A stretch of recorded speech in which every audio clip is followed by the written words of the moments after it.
is the support that those two governments get from Russia. And I'm wondering, sir, if you believe that, that President Putin bears some responsibility for the intransigence of those two regimes. And to some degree, has this gone beyond just those two countries, and has it become a tug of war between two world powers? With respect to Syria and the Ukraine, I do think it is worth noting that you have in this situation one country that has clearly been a client state of Russia, another whose government is currently been supported by Russia, where the people obviously have a very different view and vision for their country. And we've now seen a great deal of turmoil there that arose organically from within those countries. I don't think there's a competition between the United States and Russia. I think this is an expression of the hopes and aspirations of people inside of Syria and people inside of the Ukraine, who recognize that basic freedoms, freedom of speech, freedom of assembly, fair and free elections, the ability to run a business without paying a bribe, to not be discriminated against because of your religion or your beliefs, that those are fundamental rights that everybody wants to enjoy.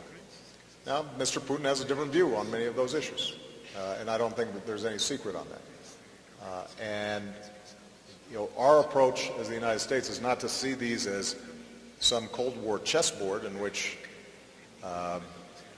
we're in competition with Russia. Our goal is to make sure that the people of Ukraine are able to make decisions for themselves about their future, that the people of Syria are able to make decisions without having bombs going off and killing women and children, or chemical weapons, or towns being starved because a despot wants to cling to power. Those express our values and our national interests. And we will continue to express those national interests. There are times, I hope, where Russia will recognize that over the long term, they should be on board with those values and interests as well. Right now, there are times where we have strong disagreements. And when I speak to Mr. Putin, I'm very candid about those disagreements, even as we will continue to pursue cooperation with Russia on areas where we have shared concerns. But I want to emphasize this. The situation that happened in Ukraine has to do with whether or not the people of Ukraine can determine their own destiny. And you know, my government and Vice President Biden and I personally have expressed to President Yanukovych the need for him to recognize the spirit of the Ukrainian people and work with that, as opposed to trying to repress it. And so we'll continue to stand on the side of the people.